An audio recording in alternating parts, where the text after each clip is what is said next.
Okay, it's been a while since I posted anything, so today I'm going to be doing a little bit of dry brushing on this figure that's been a work in progress for a little while. What I'm trying to do is, you can see the base of this figure is, let's bring it back, actually let's bring it forward. You can see it's black with purple throughout, trying to make it as similar as the Marvel vs. Capcom appearance as possible, with red glowing eyes for him also, and the tail is over here detached right now.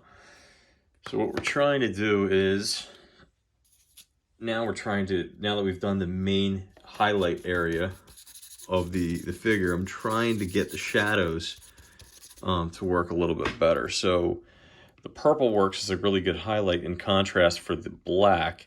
What I'm trying to do now is I'm trying to get into the crease areas a little bit to give it a bluish shadow undertone underneath of it. And what that's doing is it's making different layers of shadow for the figure itself, so it looks more three-dimensional to actually go with the sculpt. See if I can adjust this to go up a little bit higher.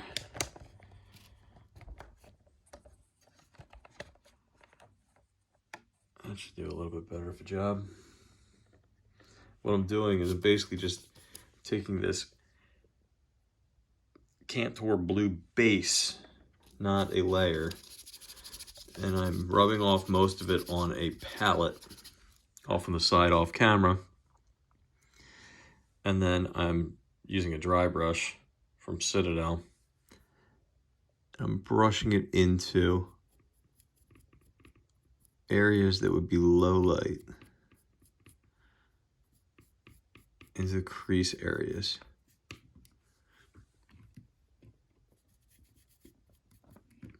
So it's giving off another tone, not just the black, not just the blue, not just the purple, but another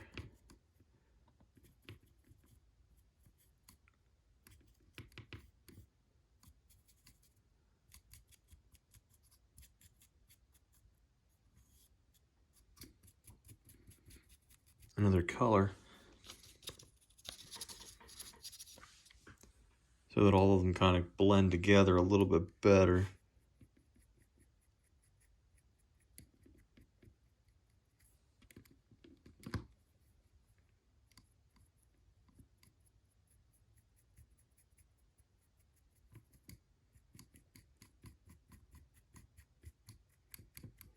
I do this pretty often with most of my figures. I don't like using just one color to do any dry brush or paint work. I use multiples. And if I'm using something that's complementary, like blue and purple, I'm getting out of that.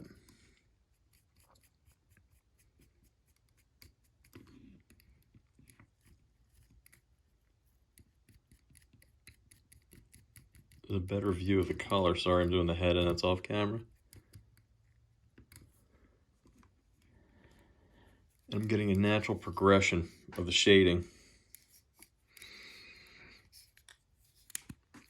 versus a stark contrast from the purple right to the black, which just doesn't work. But if I'm adding blue in there,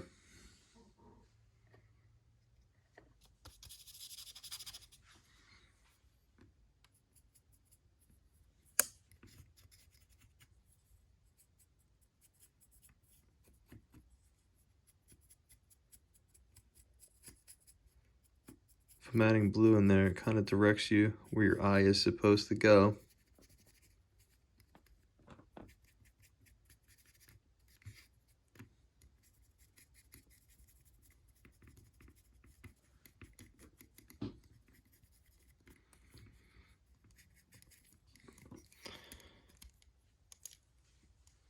It's kind of like forcing the eye to go where I want it to go. versus just naturally allowing the viewer's eye to go to that area. You can see this is just black with highlighted purple. We're gonna add blue. Blue gets like an armpit. So if we're adding the blue, that's an area that's supposed to be darker than the purple area. And it fades quite well into the purple. So it's creating a natural shadow unnaturally, because obviously the natural would be when the light actually really hits it in a room. Now we're creating the shadow ourselves. So I went with this Cantor blue, which is still a bright color, dark blue. When I say brighter, it has a lot of pigmentation in it, and it's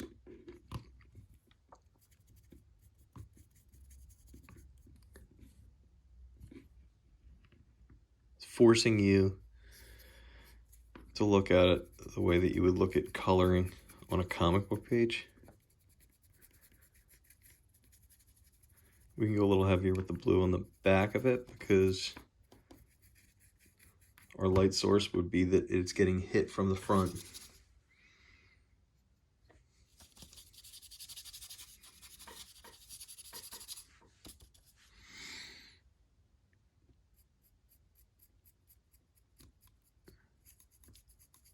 Heavier in the muscles that are lower.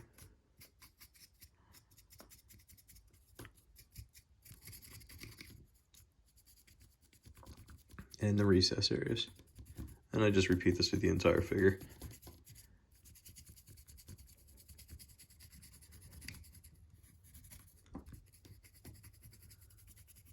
Probably take the head off and do the head in a second, because the head's going to be the hardest. If you're wondering what that is, that's a magnet on his back in the buttocks area. And the reason why is because we want to attach the tail without it snapping off. If we just attached it with a regular attachment, it could break pretty easily. So when I have the tail, and I'm highlighting and lowlighting the tail,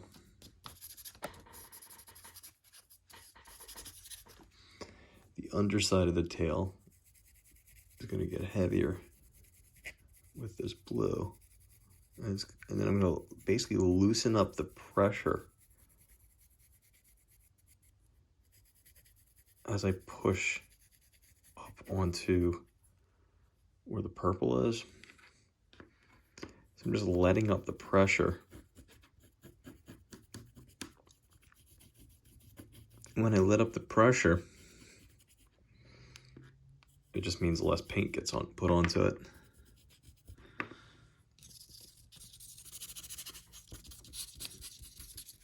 Or just put less paint on the brush initially.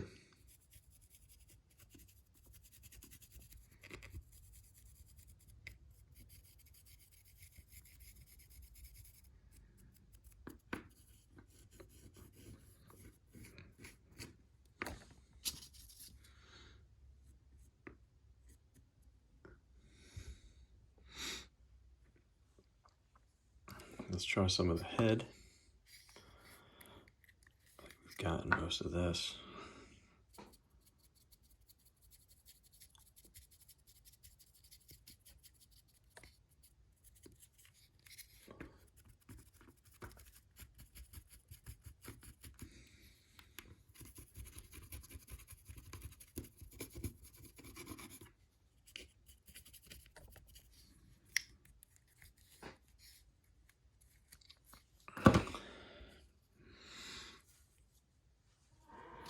And the head's probably the hardest spot.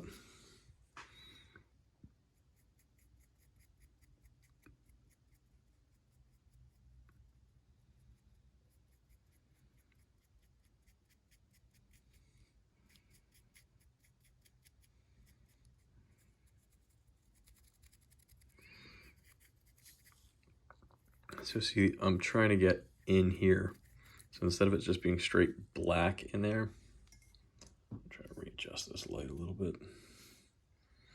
This light is great for me to be able to see everything pretty clearly. It's a little difficult for the screen.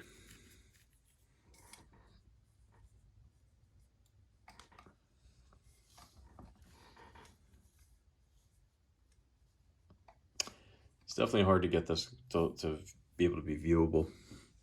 And the reason why is I'm dealing with dark colors. I'm dealing with really dark colors. And since I'm dealing with dark colors,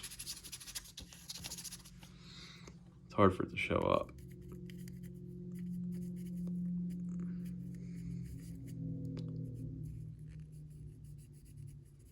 I'm trying to get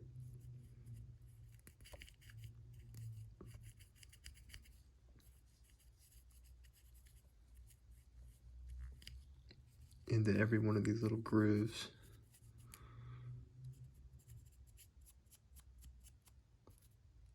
So that all of these pieces of tendrils have natural color.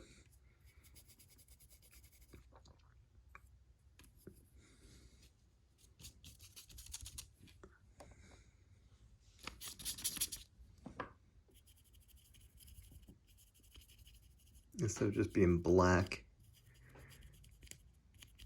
which is boring.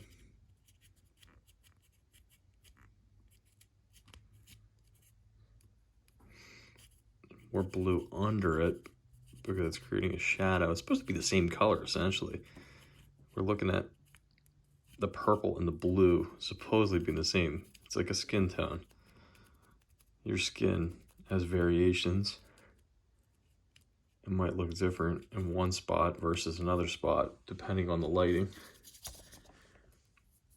and how much exposure that skin gets to the sunlight. Think of it like somebody getting a suntan and having tan lines.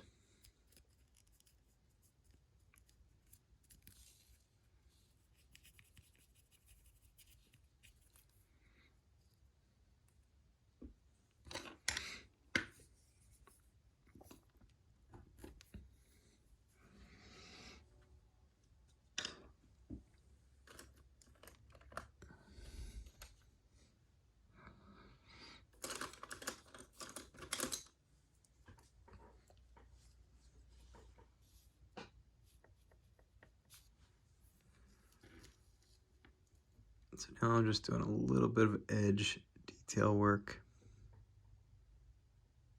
around the eyes. Trying to eliminate some of that blue.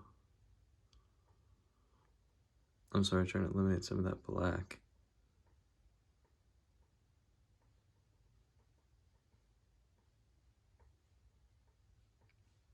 Making the colors a little bit more crisp.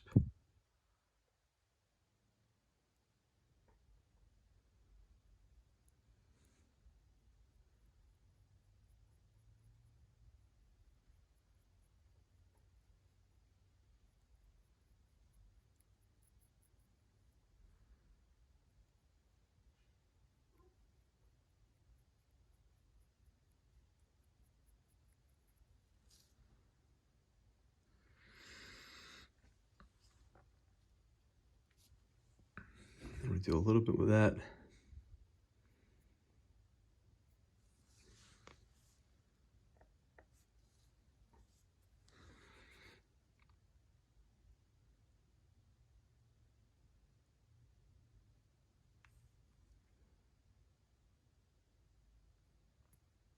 Coming out of the tendril areas.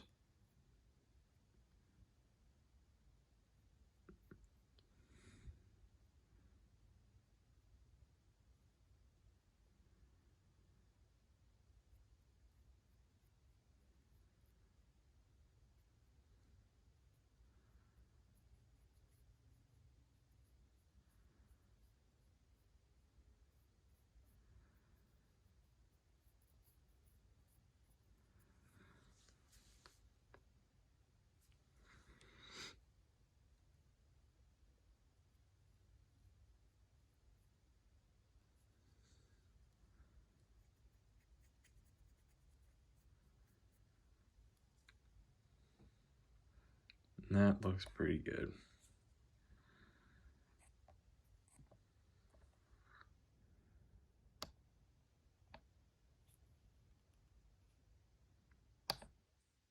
You can see right exactly here what I'm talking about. We have purple here, and then it shades with that dry brushing right into the blue. And some parts of it, like over here, missing a little bit of color. Could probably use a little bit of pop of blue so that it's not totally black. So we're adding that in now.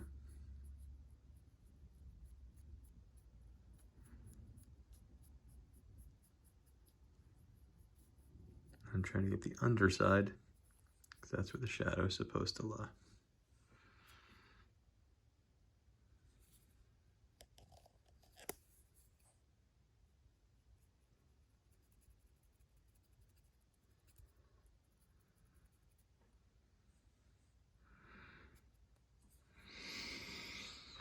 All in all, I'm pretty happy with it.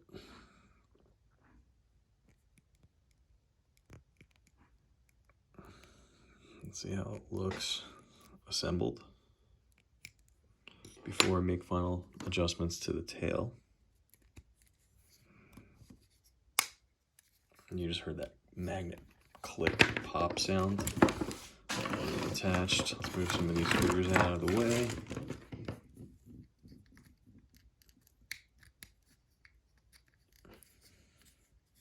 We're going to work on that tail a little bit more. But all in all, it looks pretty good.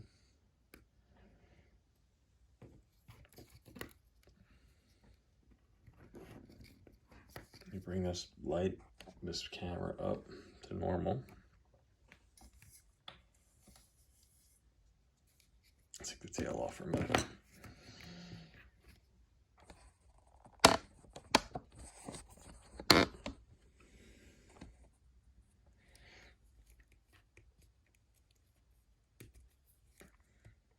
And there we go.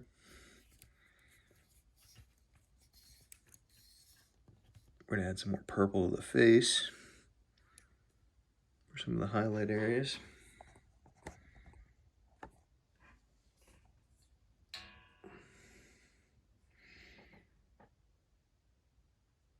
That's what I want. And of course he fell as soon as I got him into good pose and good lighting. You can see